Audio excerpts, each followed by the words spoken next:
भगत कबीर जी ने भी कहा था कि चिड़ी चोंच भर ले गई नदी ने घटता नीर, दान करने से धन बढ़े कहे संत कबीर। लेकिन भगवान गीता में क्या कहते हैं? दान वो करो जिससे आपके कर्जा ना हो।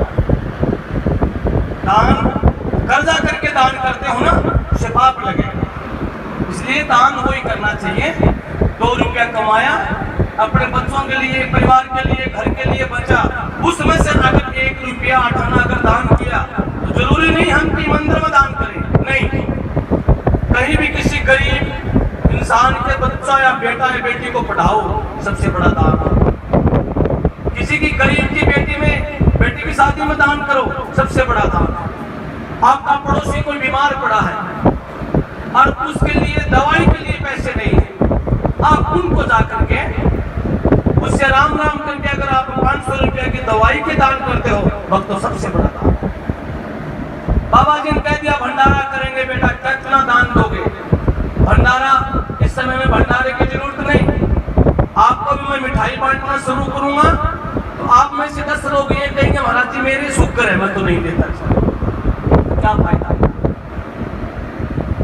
दान वो करो जिस दान किसी के काम आए, और धर्म अपने पास मानवता का धर्म है, छोटा या बड़ा ये निर्णय आप मत रखो।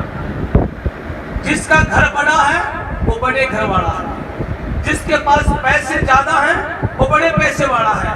बिना पैसे बिना घर फिर बड़ा बन करके दिखाओ, और ये बड़ा वही बन सकता है तो सबको साथ लेकर चल सकता है।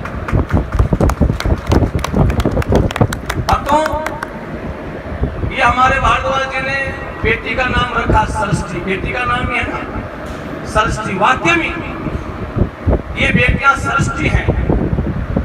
अगर बेटियां नहीं होती तो नहीं तो मैं होता, और न आप होते, और न भगवान राम होता, न कोई कृष्ण होता, न हनुमान होता, न कोई श्याम होता।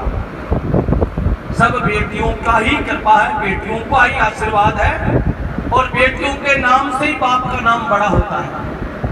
राजा हिमाचल पार्वती के बाप थे। अगर पार्वती नहीं होती तो हिमाचल राजा को कोई नहीं जानता। अब रही बात सीता, अगर सीता नहीं होती तो राजा जनक को कोई नहीं जानता। लाखों उदाहरण है। तो आप भी अपने समाज में बेटी और बेटे पर फर्क नहीं समझकर बेटी पर फिर भी विश्वास रखो। बेटी पर विश्वास रखने की आवश्यकता है।